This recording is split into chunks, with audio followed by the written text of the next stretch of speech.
My first recollection of Rosedale was at the beginning of 1939.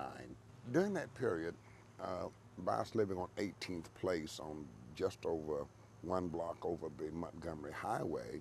A major fire uh, took place on the west side, and we could come to the back porch of our three-room house on that side of the highway, and Mama said, "There's a bad fire going on," and that is when they had burned the Rosedale Colored School.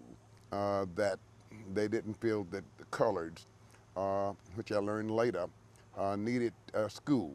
So my first memory of Rosedale was seeing a major fire, a building burning that was built for education. That same year, August of 1939, the memory of Rosedale to me was one that carries forever. That was the month that my mother, Mattie C. Stewart, died as a result of being knocked out of the window from the hands of my father, which is certainly her husband, Huel. We call his nickname was Slim. So from that period, from Rosedale, I look at it as a beginning of something in life which I didn't know exactly it would be what it is today, Rosedale. It's very, very important to me. The other part of it was leaving it as a homeless kid in 1941. Between 39 and 41, being abused in this community at the hands of my father, or should I say our father, because I had three brothers, being abused between that period of 1939 at the hands of my mother's sister, Emily. I couldn't take it anymore. My older brother had left. I could not take it and would not accept it, and something said leave. So 1941, I walked across Red Mountain here and became a homeless kid in 1941.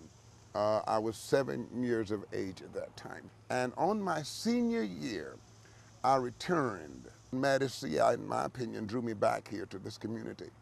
And I came back in, and the school that I came back to elected me as president of the student government that year. So that voice of Mattie C stayed there. That voice of Mattie C uh, have been with me through the years. She put things in my way, and so I could not forget. Before I walked away from Rosedale, as a matter of fact, the lady who lived just down the block, who walked up there that evening of 1939 when Mama went out that window, she was the first grade teacher, Mamie Lavon Foster, lived just down the block from us here in Rosedale. And one thing that she said, and through her voice, and looking right at me, said, and boy, if you learn to read, if you get an education, I mean, she said it so plain to me. If you do that, it seemed like Mama was saying it to me. If you learn to read, if you get an education, you can be anything that you want to be. And that thing stayed in me every time I would move. It was that voice. Learn to read, get an education. You can be anything that you want to be.